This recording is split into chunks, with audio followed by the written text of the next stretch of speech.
Hello everyone, today we talk about Central, Eastern European, Balkan and even Egyptian artillery of the later Middle Ages, specifically the 14th to 15th centuries. Some of these regions have been covered, including for artillery. We recently discussed the Hussites, we talked about Ottoman artillery in depth for both medieval and Renaissance warfare. We talked about Mamluk Egyptian warfare, including their artillery parks. We talked about early modern German artillery that in part intertwines also with the iconographic evidence with today's topic. Actually, regarding the latter point, I do not have here in the set of artillery pieces that the video fundamentally revolves around the exact evidence for all the pieces, actually for most of the pieces we're going to discuss. The reason is always the copyright issue that cannot be infringed upon. I, as you know, take matters very seriously. I try to use all the finest, the safest imagery. I know that other channels do not do that. I've never had copyright issues, but I like the channel to be clean of everything, and so every potential nuisance. Thus, I haven't quite had the luck to find all this expandable imagery. Some is literally, I think, not on the internet, or even if it is, it's sort of difficult to find because it doesn't fall under just that specific name or typology. However, as you know, Schwerpunkt has always been about descriptions, analysis, criticism. So we will draw, I use, of course, as you see here, as usual, imagery that is relatively pertinent, fitting. If anything, some Ottoman piece is already described or already made a video back in the day about the Turkish monster bombard of Orban, the siege of Constantinople, and so on.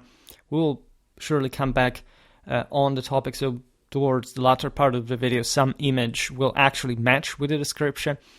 However, this video is part sort of a broader series about late medieval artillery that we already made some specific technical content about. We discussed artillery evolution, the issues in pre-Linnean categorical definitions, about siege warfare in general. We talked about, in fact, artillery that, as you know, is not just firearms, but other machinery used for projectile throwing purposes, and more, because they could be composite pieces.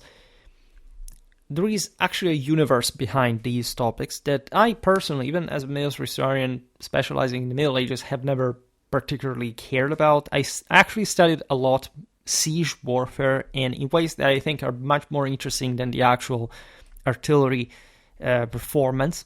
In fact, most of it, especially in this age, is negligible, especially when we talk about actual assault to the fortifications. It's not like this hadn't been prepared by artillery fire, nor that this was not used as an accompaniment, so to say, like in a big concert, but still it's not artillery, not just by obviously by performance that makes the stuff, but it's of course soldiers that carry out the assaults in ways that are much more concretely primitive but not less effective than any sort of technological innovation. And as you know, this is in many ways Schwerpunkt's leitmotif among the others existing regarding the veritable and the necessary debunk of this technologistic prejudice that wants essentially to feed you the notion that here there is a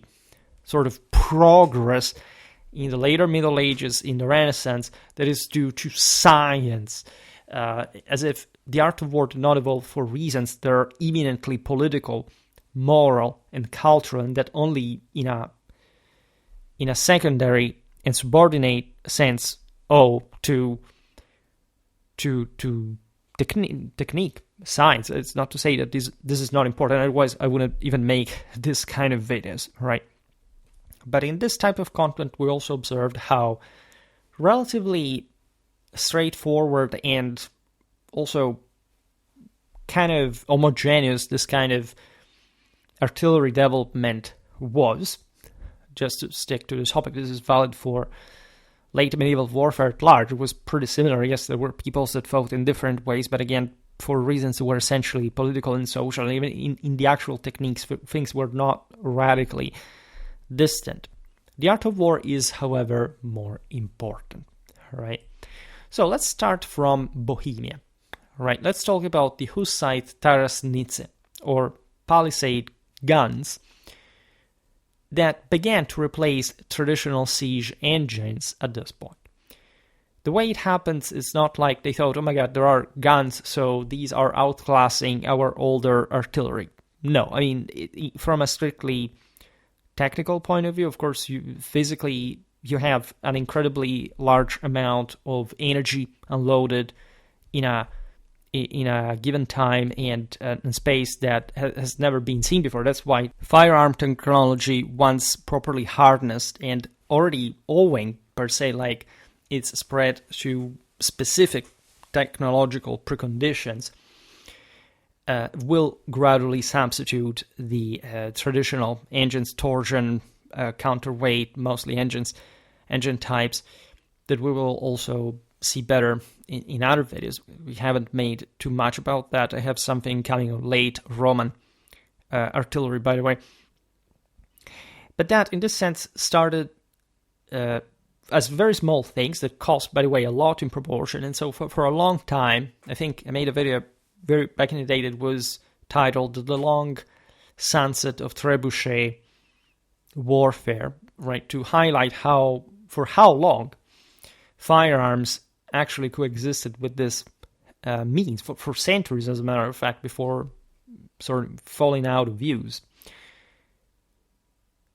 The say early use of these weapons follows also the regular dynamic of the other ones, meaning that most guns were fundamentally smaller pieces in larger numbers compared to the bigger ones, including, of course, massive trebuchet. There was not really a uniformity at this point in history. There is mostly a corporative and hierarchical logic in the way you harness all these means together, by the way, because castles are still largely effective to withstand major fire poured, not just through fire, but also, again, simple, say, other more traditional means.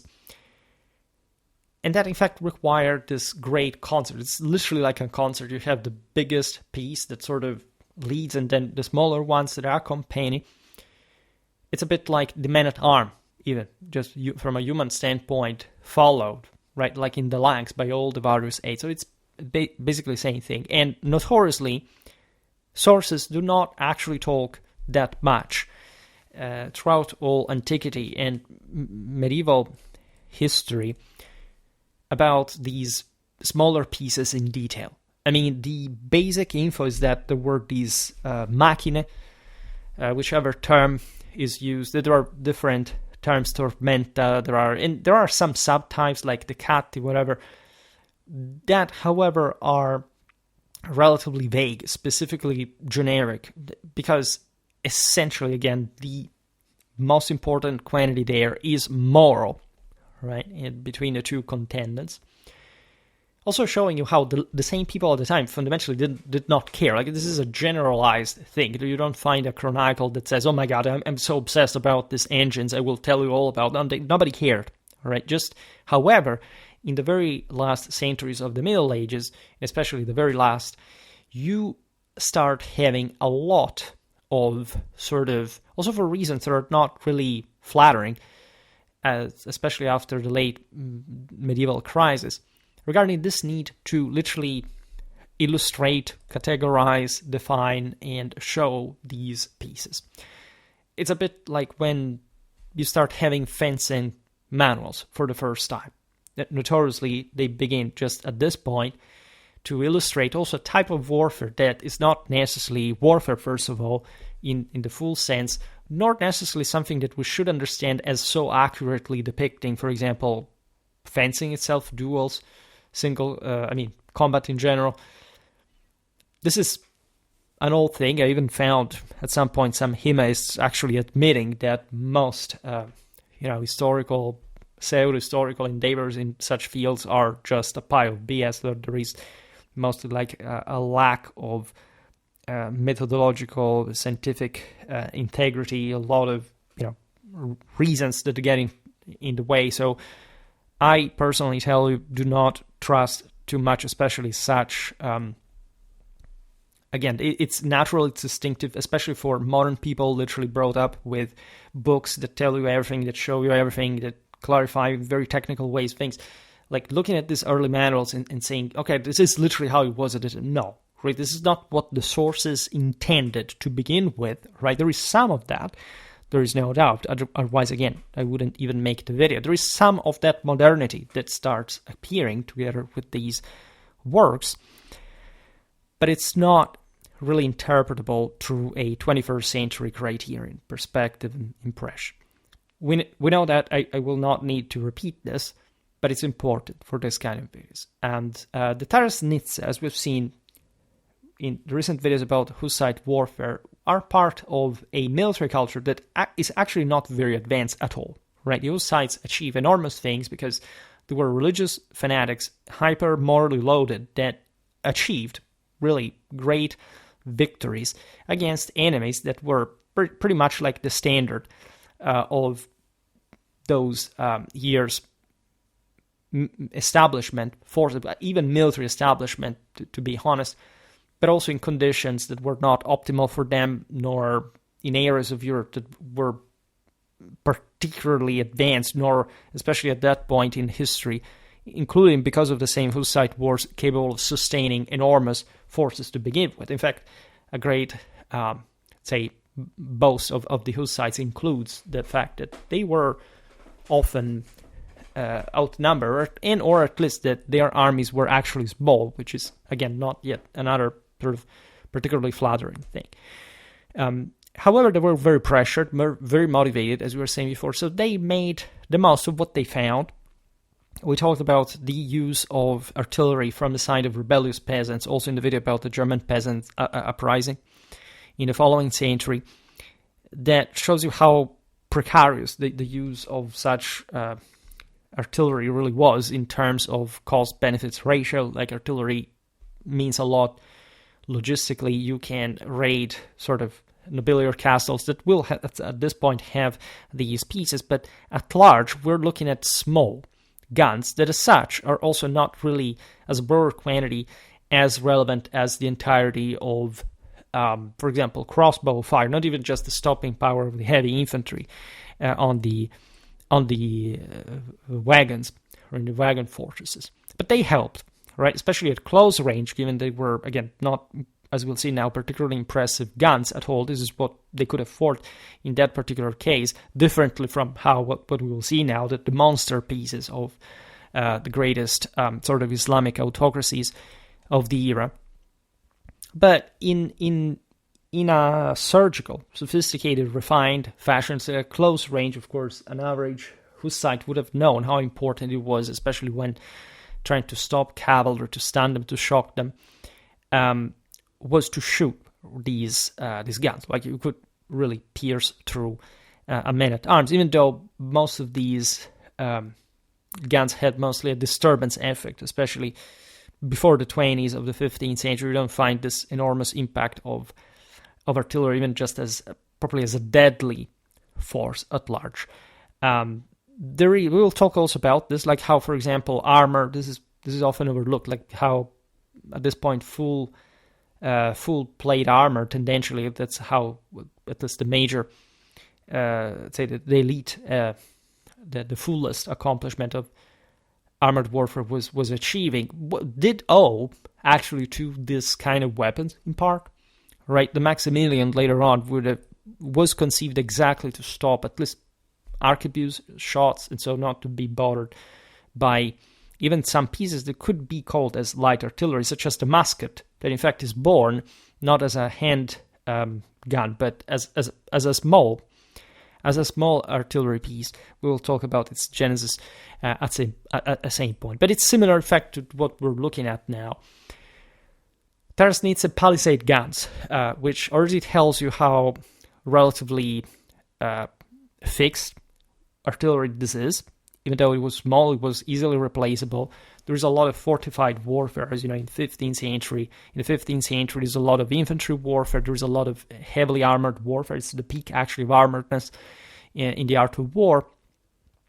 Thus, these guns are very useful, as you understand, to have like a stable defense for really shooting at mostly point-blank range for these pieces, at least with a useful range, and also in terms of actual hitting capacity against pretty heavily armored opponents when they had to shoot a ball, as we will see now. There was aiming fundamentally at that. There's a lot of psychological effect actually involved that is overall more important as basically any weapon, but in this case it more compared to the others, to the actual physical damage, right? What actually shocks in warfare is not much the actual physical damage, but the threat of physical damage, right? And the shock journeys, because, humans habituate immediately to explosions, etc. Like, that's not the point.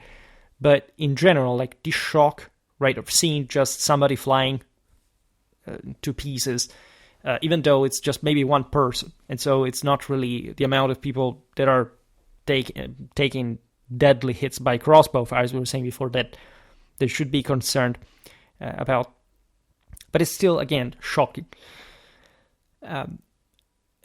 Today let's talk about two typologies that unfortunately I don't have here replicated, but are similar to the ones we're discussing. Essentially, cannons, right? Light pieces mounted on wooden trestles, typically constructed of welded iron, but occasionally cast in bronze, that, as you know, was actually better in quality, but also more expensive, and being more elastic, resisting more to the shock, the explosive shock, etc. Welded iron was, again, worse. There were greater accidents with it, but it was cheaper, and so at some point you would even accept the risk.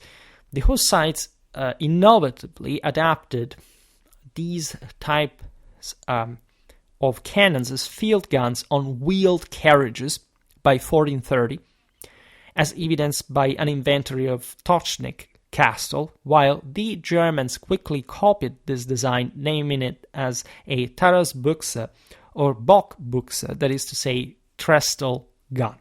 This aspect is fascinating because these are exactly the years in which wheeled carriages for artillery are spreading in Europe. We've seen it in the video about the Battle of the Molinella, where the local Italian sources are claiming for essentially both sides, either Coglione or Montefeltro, that their wheeled guns were fundamentally the first employment of such type. This is likely not true even for Italy, as a matter of fact, but it's just basically the same years, and especially developing in importantly larger numbers. Again, the Hussites would have not pioneered, especially the latter aspect, but adapting, considering their mobile warfare, their sort of general tactical flexibility to moving fast guns across the field, say within the Wagenburg, etc., was an important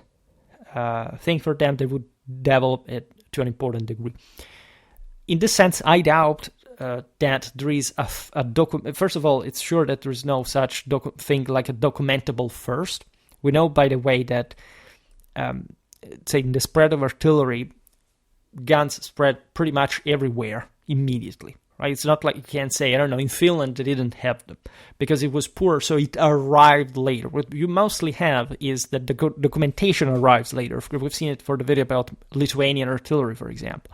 Yes, it does arrive importantly later, like 1 century after, say, Italy or whatever was first documented, but not because it was necessarily used before. I mean, that's even also possible, but even, had there been a difference, it would have been negligible. The reason why you see it documented later is that there were less at large to be particularly relevant.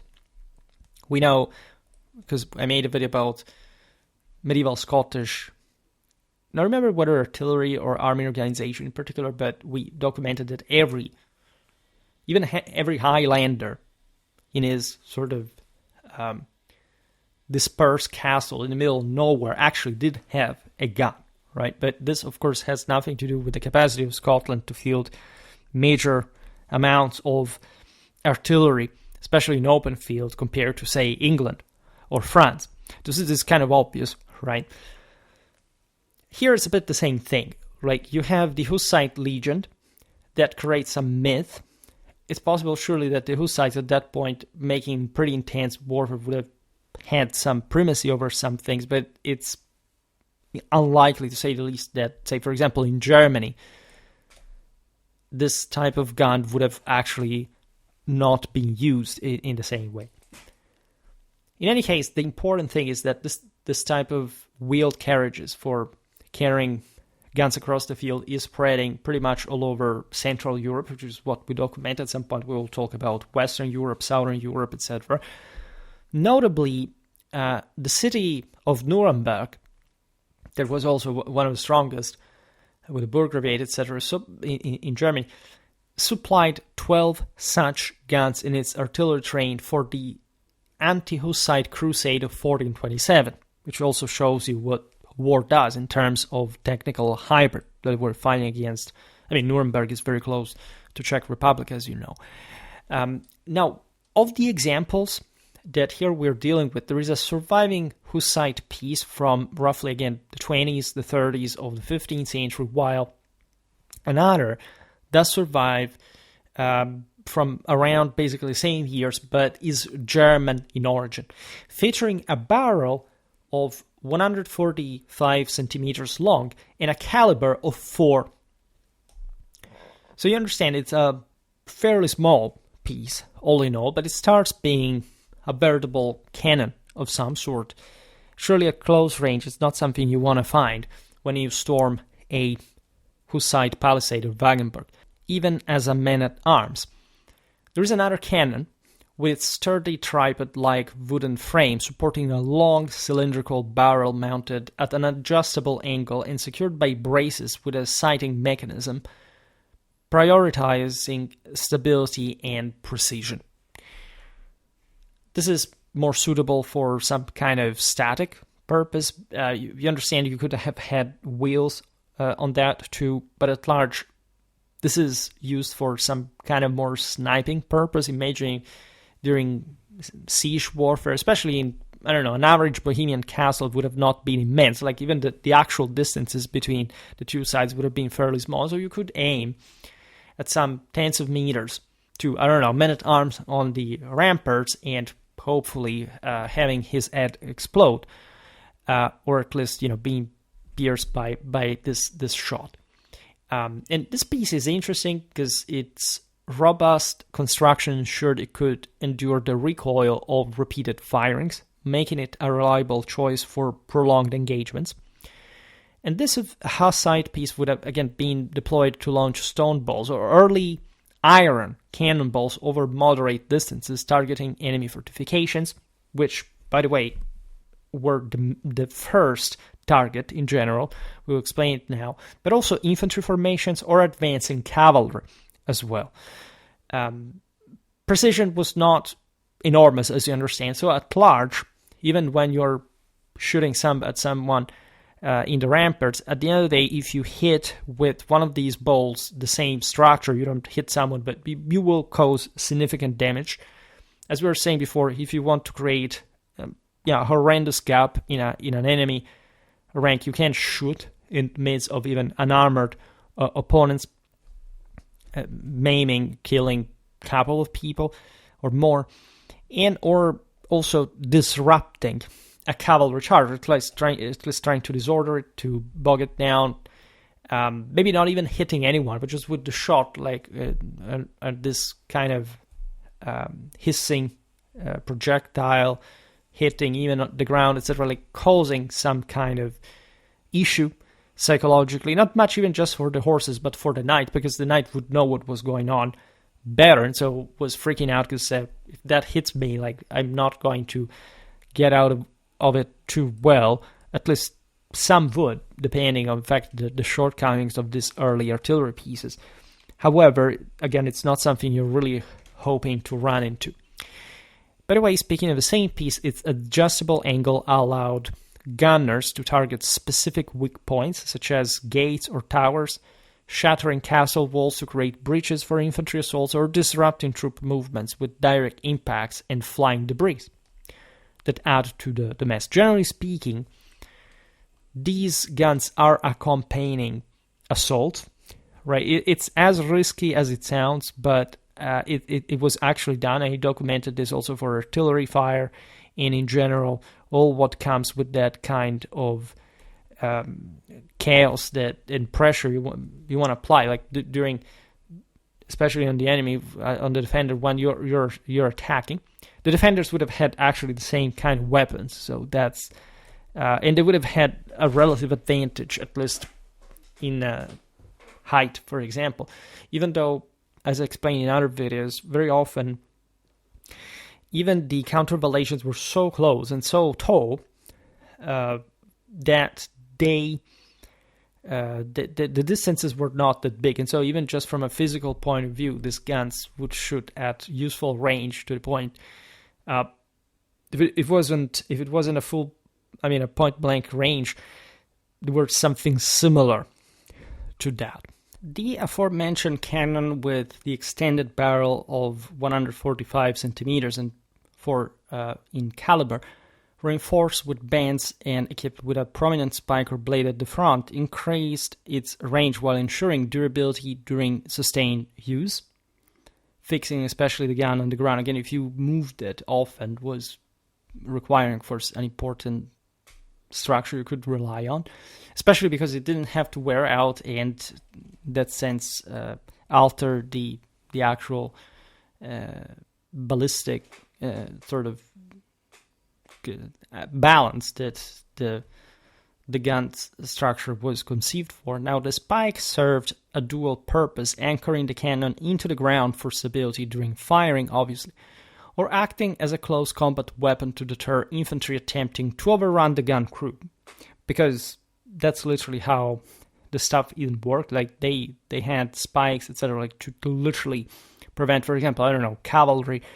Think about during, a Wagenburg assault, you would have literally like to get in, and so the more pointy stuff there was against you, and the more difficulty you would have to get into it. So it's this brutal capacity. Also, just obviously enough, the spike into the ground, like the ground is soft enough to allow for some kind of aiming, or naturally it's a very lame way just per se, but of course, as we'll see now, more developed aiming devices, aiming capacities would develop. Now, the latter gun is German in origin, and it excelled in both offensive and defensive roles, targeting distant enemy artillery, or again, troop concentrations with explosive projectiles that caused widespread destruction through shrapnel and shockwaves. This aspect is interesting, by the way. Shrapnels appear immediately when artillery warfare is around. Already from the beginning of the 14th century, you have the Venetians, the Mamluks, having explosive projectiles for their naval guns. Those were the most technologically advanced countries, especially in this field at the time. So you understand that as soon as there was gunpowder, there were grenades of some kind, and they literally worked well, especially also against thickly packed formations. Again, still very, say, cost-benefit ratio, not preponderant, obviously, enough for that reason, but still particularly effective to be already present. During sieges, a gun like that, by the way, could breach fortified walls creating gaping holes, while in defensive position it combined long-range bombardment with close-quarters deterrence against approaching enemies. And so these are all by name approximating early tarasnices. Though rudimentary compared to later artillery, they represented a transformative step in military technology. Yet another piece of wheeled tarasnice become popular during the Hussite Wars is actually depicted in an edition of the Grande Chronique de France, which admittedly I couldn't find. Maybe I already have used it somewhere, but now to look at as you know, those came out in multiple manuscripts in multiple thus editions. Let's say artistic rendition, right? So it's a bit difficult to search just for them, but if you know them, maybe somebody can find it, and just based on my description may be difficult, but still. And that illumination represents the earliest known portrayal of a wheeled gun carriage, by the way. It's dated to roughly 1390, 1410. We are not too informed about this, but it's meaningful that we have also an artistic representation only after, of course, like the archaeological evidence is found, unlike, for example, in an important part of antiquity, as we've seen in other videos. Now, wheeled guns had emerged during the 14th century. Nuremberg possessed 2 light wheeled guns in 1388, capable of firing 50 shots a day. That's why, as I was saying before, like it's unlikely for the Germans not to have had actually more advanced compared to the Bohemians, even though these areas were very close, to say the least. Though their widespread adoption occurred later, in fact. That's also not necessarily typical, but you may have, again, pieces that are very advanced and that, again, do not spread, even just in terms of sheer availability for different reasons. And even just for, normally artillery was very costly in terms of gunpowder. Not even the shots were that costly, as a matter of fact, but the availability of sulfur and saltpeter is important, very important economically wise. This would remain up to very late in time, to say the least. So the question in many ways is also who does have the capacity to field how much of this stuff? And especially also from a logistical point of view, how much does this affect operations, right? At this point, we are still in the realm of some pieces are starting being produced. The main problem, if anything, is having the money to put that together, because if you have, of course, it means that at large you can mobilize a larger army and not in a directly proportional way such an amount of guns that are definitely more costly in proportion, but still, like in absolute terms, a larger amount, right? And so you have only, as we were saying before, Bohemian and German sources from the 20s and the 30s of the 15th century, frequently referencing, quote, 2 wheels to the gun and, quote, firing wagons, Schießwagen, for guns, right? So literally shooting wagons. This is really interesting because it's literally part of what Hussite warfare had also become in terms of creating fortresses that could, just like as we've seen in the Palisades and siege warfare, etc., like lodge these guns.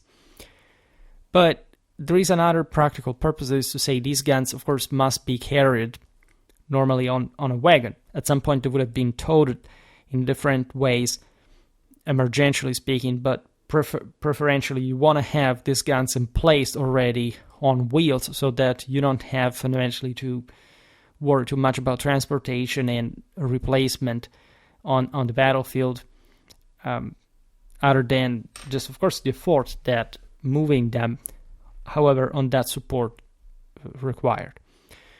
There is another type of cannon featuring a single cylindrical barrel mounted on a 2-wheeled carriage with a trail, supported by a ground anchor, marking a pivotal advancement in mobility and rapid deployment. In In fact, this design allowed gunners to reposition the cannon swiftly on the battlefield, delivering up to the aforementioned 50 shots a day, as demonstrated by Nuremberg's early example.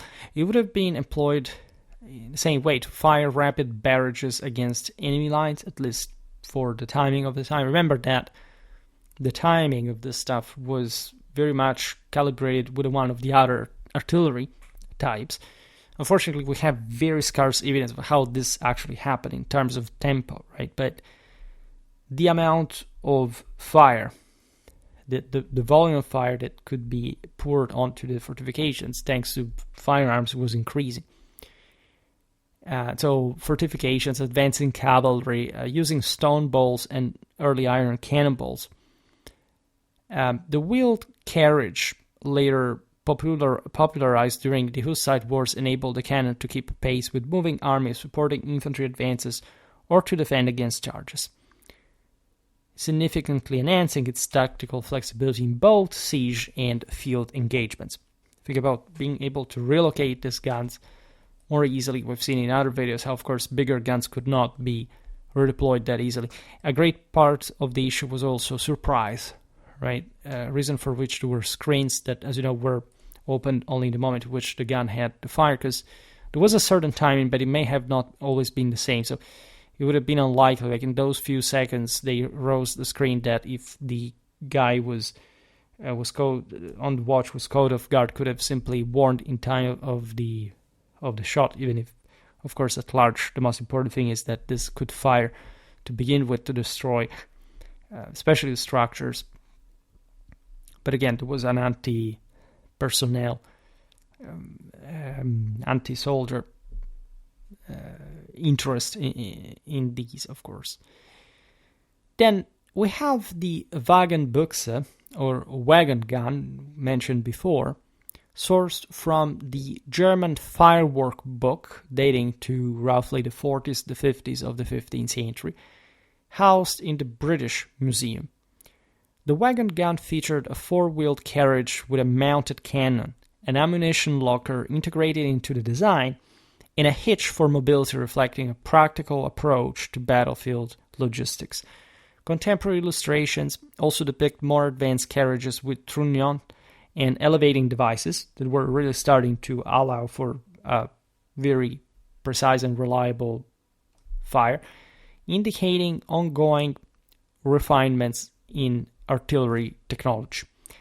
The Wagenbüchse we can exemplify here is four-wheeled wagon in design optimized for mobility and rapid deployment within the wagon fortress formations favored by the Hussites. This is to be seen in other tactical contexts. I mean, the fact of having forces inside a circle or square in the inner space moving around, matching essentially the enemy movements around. Think about how, aside from the pikemen that had to be very steady and firm, in the Skiltern, the Scottish infantrymen at Bannockburn literally followed the circling English cavalry outside the ring from the inner side, so to stem like any possible breakthrough as they would charge into the pike, as well as also normal, in order just to shatter them. So here with guns is basically the same.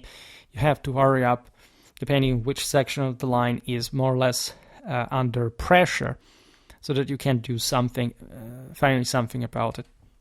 The ammunition locker ensured a ready supply of projectiles, enabling prolonged engagements without need for frequent resupply, while the sturdy four-wheeled base provided stability during firing. In the context of a wagon fortress, this gun would have been part of a defensive network, firing from behind protective barriers to repel assaults, or used offensively to support infantry advances by targeting key enemy positions, significantly enhancing tactical flexibility. By the way, this wagon could be used, in fact, in that offensive way, so to give cover, to offer cover to those operating the gun. There is yet another piece sourced from a German manuscript dating to roughly the 60s of the 15th century, showcasing significant advancements, including a two-wheeled carriage with a separate detachable limber for enhanced mobility and logistical support. You see here across different generations how things are gradually refining. This design, featuring a long barrel mounted on a sturdy frame with an adjustable elevating mechanism, reflects a refined approach to battlefield artillery. Remarkably, almost identical carriages remained in use into the 16th century, as seen in Albrecht Dürer etching dated 1518.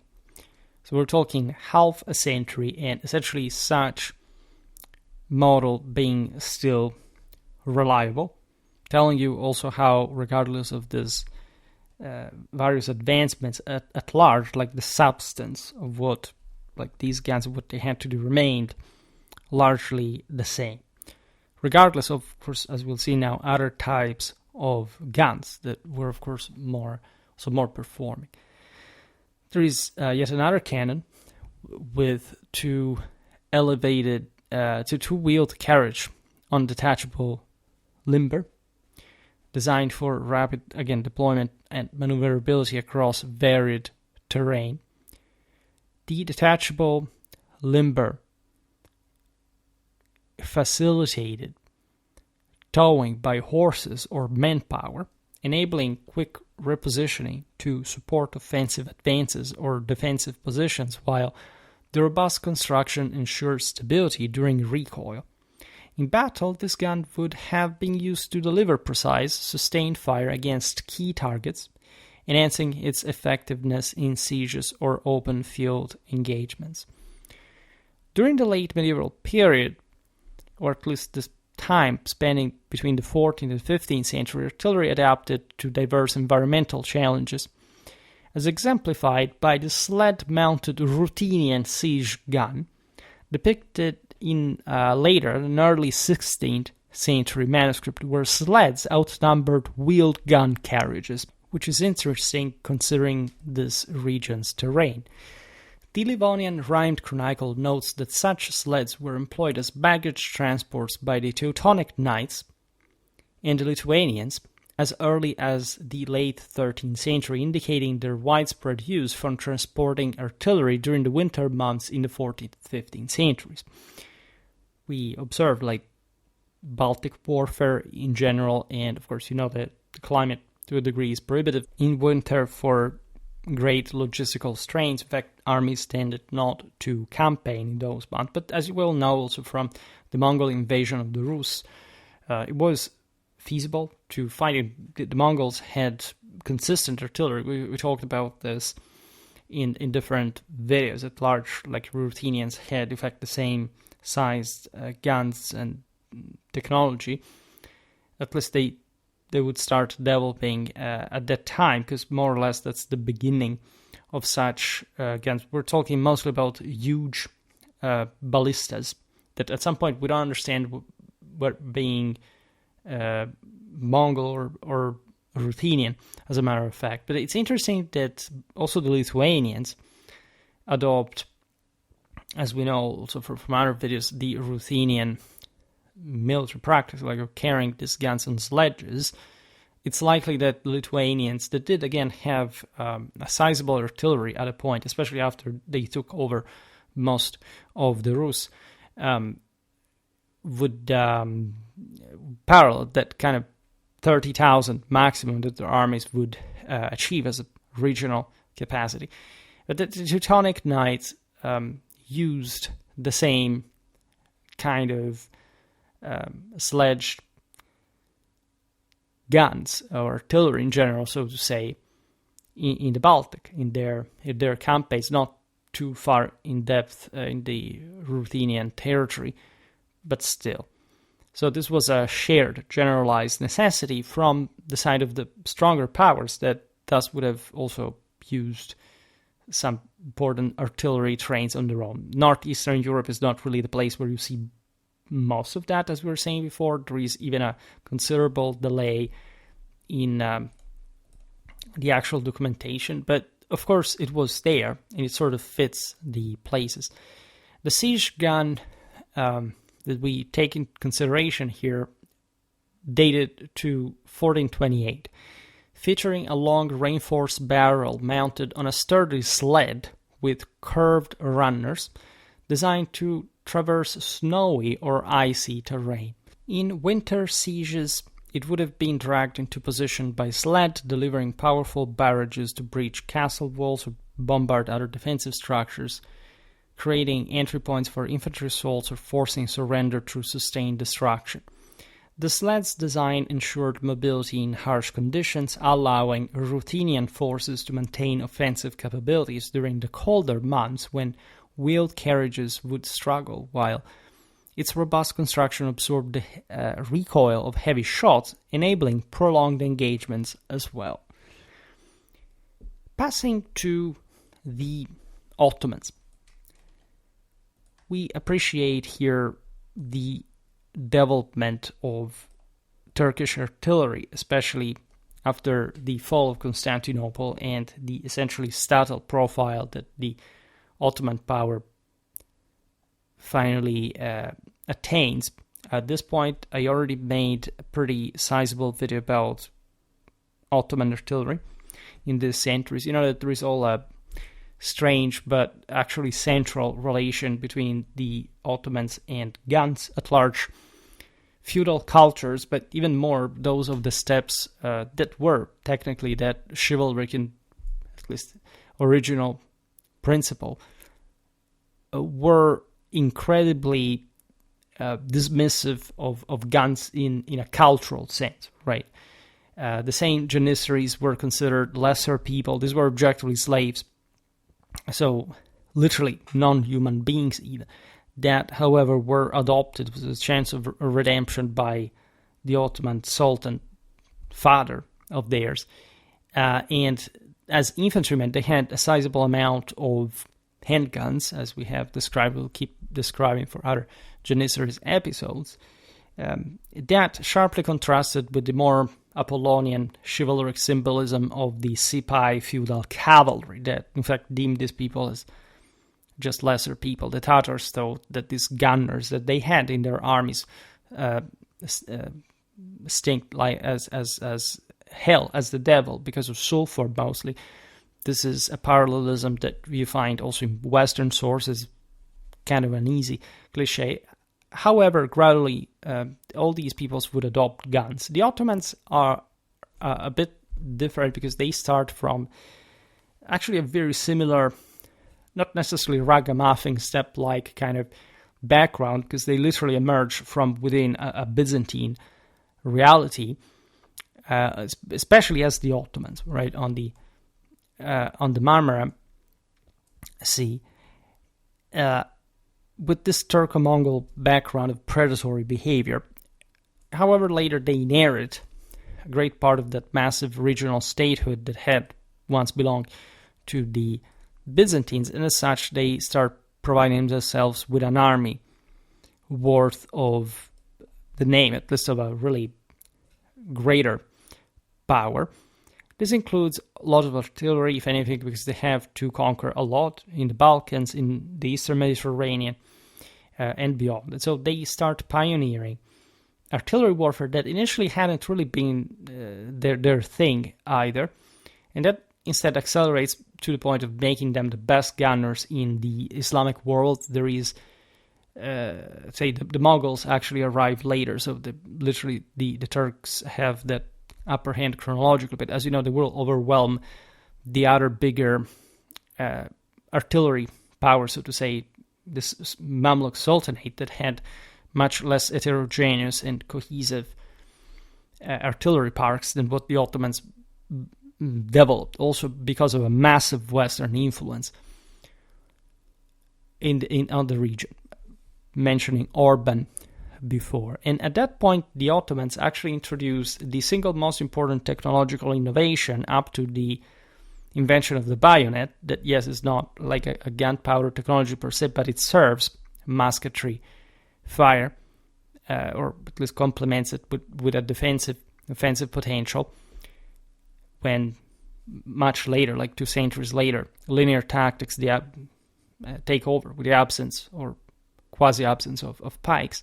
That is the granulation of powder. That is to say, making powder like in circular spheric grains, so that when you put it into like the gun, etc., you ignite that, the oxygen in the sacs, in the spaces between the little spheres, allows for a quicker ignition and also explosion, so delivering that power of a much bigger punch. And so that will remain. In fact, in the following centuries, also the higher standard of artillery quality that the Ottomans, by the way, maintained till the end, regardless of other issues they had in their military competition with the West, that sort of basically surpassed them also without, or had always been ahead to a degree. Because again, we remember the Ottomans mostly for these heavy guns. Admittedly, in certain encounters, like, you know, especially in siege warfare at Malta, like we get the Turkish snipers were, for example, a thing that even their general gunpowder technology, firearms technology was particularly advanced at some point, especially still in the 16th century. So there is the idea that in the 17th they declined, but gunpowder was of optimal quality, as the same Feldmarschall Raimondo Montecuccoli said after seizing the camp at the Rab, looking at Turkish power and saying, this is excellent. And he, as one of the greatest commanders in Western history that saved Vienna on that occasion before the 1683 siege, by the way, that would have occurred 20 years later, just in time for having a decent fortification built, because otherwise the Turks in 1664 would have not found that, and they would have taken the city. We can't believe them, right? We can't believe the standard there. Now, I already made, actually, I think one of the very first videos on Schwerpunkt based on the Dardanelles gun. I could actually remake it, but it's sort of a relic, like an almost precious archaeological evidence of, you know, how Schwerpunkt came into existence. And that is really a very famous piece presented, by the way, even more famously to Queen Victoria in 1866. This had literally been used still to guard the straits, because that's literally how they used them too. Like, we will talk more and better about these guns' doctrine of employment, so to say, and with an anachronistic term. But not so much, because again, these guns were so powerful, so performing, that they could smash ships crossing the straits up to very late in time, in centuries later.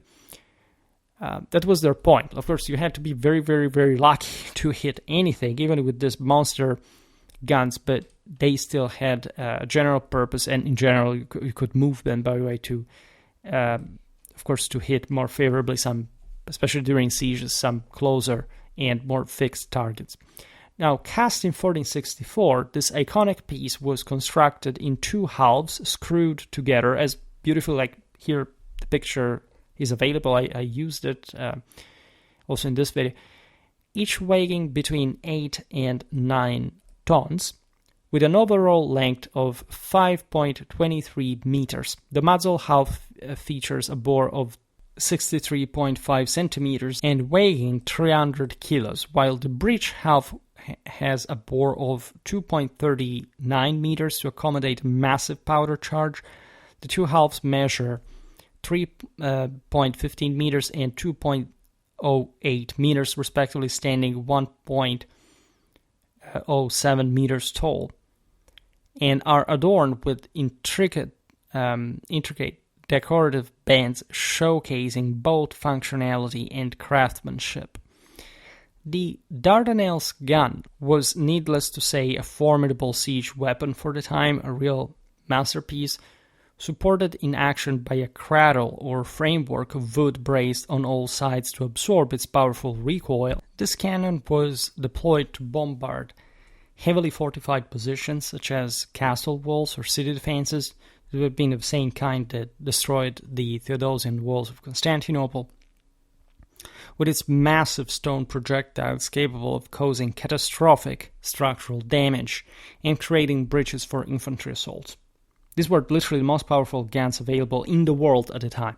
Just think that, right? There was no other power, right, harnessable in this explosive fashion, and smashing potential. By the way, again, these guns did not make it alone at all. Never think this. They were useful, but they also cost enormously. So what you had to quite carefully calibrate your resources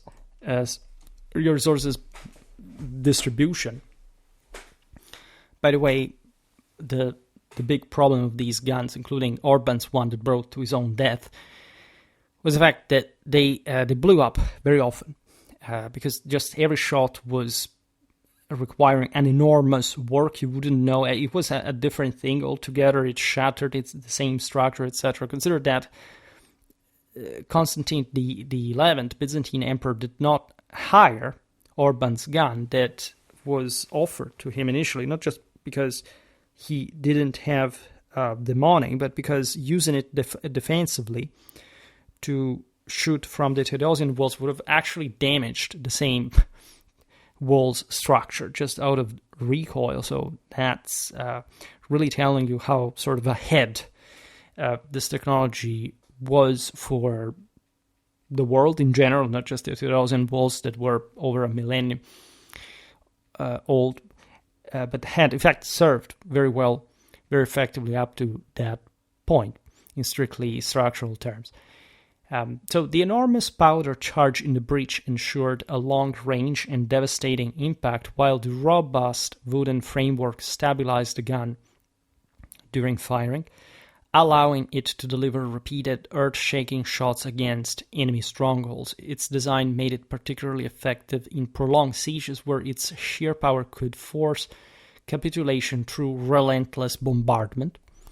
Smaller settlements were, of course, way more exposed to this, reason for which, in many ways, the deterrent capacity that was not made by the gun alone, but instrumentally in certain operations quite so, could really just avoid a siege rather than even needing to shoot, which, again, was already an enormous adventure, to say the least. But multiple guns of this type existed at the time, so it would be interesting to make a history of that sometime, because you understand how unique they were. Again, this was completely normal. It's what we said at the beginning. For one of these guns, there were, I don't know, hundreds of others that were altogether way more expendable than this one, determinate circumstances. But going back to the last example, here we talk about Mamluk Egypt, that at the end of its days were literally outgunned by the Turks without, however, having lacked, as we've seen, a hell of a military tradition in terms of firearms technology since the very first beginnings of this military era. The Mamluks had really the best guns in the Islamic world during the 14th century. The 15th century, they had begun to sort of lag a bit behind. The reasons are many, but they're not strictly military in nature. If anything, Egypt was not that challenged. However, they did influence the same Ottomans, right? The same Ottomans in general. Like, this is often overlooked. Like, they owed a lot to Mamluk military influence in the Levant that could have not been otherwise. And they, in a sense, also inherited that Mamluk tradition, not just because they took over the country, but because eventually, at battles like Calderon, etc., they exemplified a bit this Mediterranean, more settled, more civilized part of the same Islam that owed so much in this to the Roman tradition against feudal Persian forces that still fought in a very sort of Turco-Mongol, and of course heavily Iranian way, with the centrality of cavalry, etc., but also lagging behind this more sort of advanced statehood, etc., making it actually the weaker power in the region. It would soon, however, become evident that steppes-based power wouldn't be able to provide an answer to pike and shot warfare in the Tsarist conquest of Siberia. Right, the Ottomans didn't really develop the pike. right? They had just mostly the shot. They had other combined armed tactics. In fact, were more similar to the steppe ones, but with a firepower that was in many ways overwhelming for those more old-style forces that, however, also began to develop their own artillery, etc. Or they had already, but in a way that could compete to such large-scale power, especially. And we talk about the Mamluk gun, one of three from Al-Ashraf Qaitbai's reign, 1468-1495, preserved at the Turkiye Askeri Museum in Constantinople. These guns were likely captured during the same Ottoman invasion of 1516-17, leading to the subjection of the Mamluks to the Turks. Actually, the word Turkic themselves is in origin, and talking about the Ottomans here, not to repeat it once again. Now, chronicler Tagribirti observed a similar gun being tested in 1464, describing it as 4.39 meters long, with a muzzle circumference of 2.87 meters and weighing 170 Egyptian kantars, that would be over 8 tons. It required a powder charge of 37 Egyptian rattles, which is something like 16.56 kilos, and fire stone shot weighing 4 kantars, that is 179.17 kilos, from a high wall, achieving a range of over 3 kilometers, with one shot reaching 4,295, which tells you, by the way, how advanced already at the end of the Middle Ages artillery standards really were, right? What you see in the rest of military history. I think obviously about Jules Verne, from the Earth to the Moon kind of mathematical ballistic calculations stemming from the wonder that the American Civil War had displayed, like in terms of artillery capacity and so on. But if you look at these numbers, you realize that medieval artillery was incredible. It was something really, of course, not in the range of the novel that talks about much longer distances, but at large, right? The this capacity of projecting, sort of like a projectile so far, was not much a problem of gunpowder at that point, but of like the structure of the gun that could allow for the ballistic fundamentals to achieve this feat to begin with. This tells you, by the way, how advanced the Mamluks themselves were, how much they could spend at some point. The Mamluk Sultanate was immense, was incredibly rich, but again, it was very unbalanced, and so that's how it fell to the Ottomans. There was apparently a crisis in manufacturing. There were some fundamentals that at the end of the day affect the political and the moral, the cultural cohesion of the system that gives way to the Turks. And in fact, also their artillery, that, as you understand here, was dramatically advanced at the end of their of the Mamluk era, right towards that, was so, as I was saying before, not in the sense that, in a strictly technical sense, that, however, would not help to win militarily, right? And we partially discussed how, in the videos about Mamluk warfare, Ottoman warfare, how that was achieved, right? Still a medieval mindset, fundamentally, in the heterogeneity of these guns altogether, of an almost unchallenged power to a degree that had not thought of a broader effort to put more qualitative forces together. And so the Ottomans managed to take everything over, also thanks to their guns. Again, it's not just about the guns, but these reflect also the other arms' consistency and synergy, really.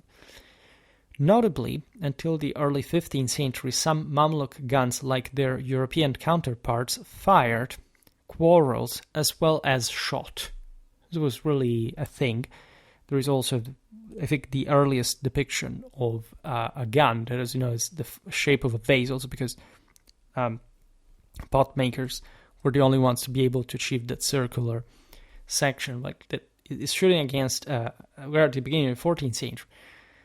is a northwestern European manuscript that depicts literally a gun shooting at a castle, but with a quarrel inside, with a big arrow, right? This was really normal, as we've seen also for more traditional types of artillery. You could shoot bowls, but also darts. The historian Kalkashandi, for example, noted this quarrel's ability by stating that the Mamluk guns could shoot big arrows which almost pierce a stone, alongside iron bowls, by the way, weighing from 10 to over 100 Egyptian rattles. That is, in fact, from 4.4 to 44 kilos. It is a lot. So the aforementioned Mamluk monster gun, featuring a long barrel with multiple reinforcing bands, was a formidable siege weapon designed for both power and versatility, because it still did accomplish its duty, even though it was so big. As we've seen, the Ottomans did pretty much the same thing. They had the same type of guns, by the way. It wasn't even much a matter of technology here. It was really about how organized these artillery parks were, how trained the crews were, how supplied the armies were. So something that goes far beyond the technical data. That sure, maybe even the Mamluks may have even had better guns, or at least, as we've seen, they didn't vary that much after all. This is true also across Europe, right? They had different types at large for different general contexts. Here, again, these are powerful autocracies that end up affording this bigger guns at some point. Also to show off, it was a matter of political prestige, that this was seen also for trebuchet in medieval Europe between France and England, which was a stronger national monarchy in terms of that power concentration, being able to sustain such huge trebuchet on top of that plethora of lots of other pieces, right? Likely cast in bronze, this Mamluk monster gun's massive size and weight necessitated a robust wooden framework for supporting during firing, absorbing the intense recoil generated by its 16.5 kilos powder charge.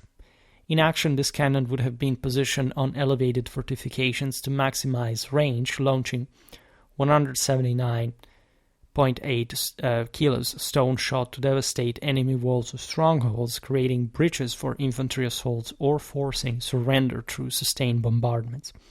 Its ability to achieve distances up to, as we've seen, 4,300 meters, made it a strategic asset in long-range sieges, while its earlier capability to fire large quarrels of iron balls allowed it to target both fortifications and personnel, piercing stone defenses or scattering troops with heavy shot.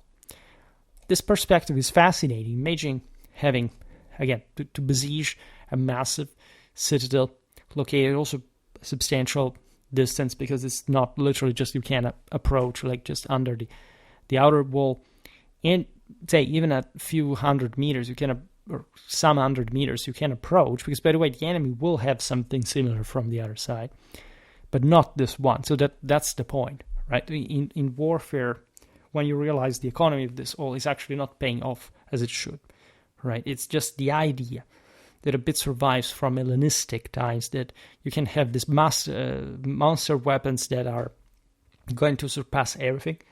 Very Byzantine mentality, just like the Nicephorian cataphracts, the illusion of having basically the ultimate line of heavy cavalry that can basically overwhelm anyone that is in front of them because they're just more powerful. But you're doing so with an enormous cost that is not necessarily beneficial to the broader strategic picture at the end of the day, or even just operationally. But at large, in siege warfare, it's difficult not to see also how there would be the technical chances to explosions of the gun aside and similar things, to shoot very few shots, by the way, because again, it was that difficult to even see how long these pieces would last by shooting multiple projectiles, to, however, hit, hopefully, by the way, because you imagine there is also less chances to experience how long this is going to go, also because these do not come in a standardized fashion, so it's a huge gamble in many ways. But if it hits, right, and not at 4 kilometers, but say much shorter distance, like the effect is going to be utterly devastating. You can't say what's going to happen. Likely, again, these shots do not come even close to settle the situation, right? But in a way, they help depressing the enemy morale and making such devastating damage in single points that, of course, is going to cause some problem. But this is not the game changer, right? And it can be used also to shoot against infantry. And this can be done in possibly even, say, not maybe easier ways, but the notion that, I don't know, at the beginning of a battle, given that you had everything with you there, you could, I don't know, have a gap between a formation, having the enemy shoot this cannon. Of course, like the enemy would have deployed maybe in a way that would have allowed some spacing even between the units, etc., to avoid the shot. But because it's not like these guns could be easily moved that far. But you would have been surprised by how easily, like, also think about all the logistics behind this. Hundreds of people, actually more, just to carry them. Animals back, sort of, and then the sustainability of this in terms of consumption for all these people and so on. But it would have worked, all right? So in general, on the field, you could even think to hit someone. Naturally, this was even a bit less likely, especially considering that if we consider less climatic battles, in which, however, you would have likely found yourself if you were able to deploy a force that could sustain such a gun safely, like you could have used this, like you would have kept this in the rear lines to some degree, and so allowed for some kind of greater flexibility, maybe just to pull out of like a withdrawal with lots of other wagons and stuff that would have allowed you to move with without being too much burdened by it. So maybe the army would have been annihilated, but a reserve could have allowed for a retreat. Now, this is all theoretical, abstract speculation, depending. It all depends on the single campaign, single operation, and so on. And so this is particularly relevant in a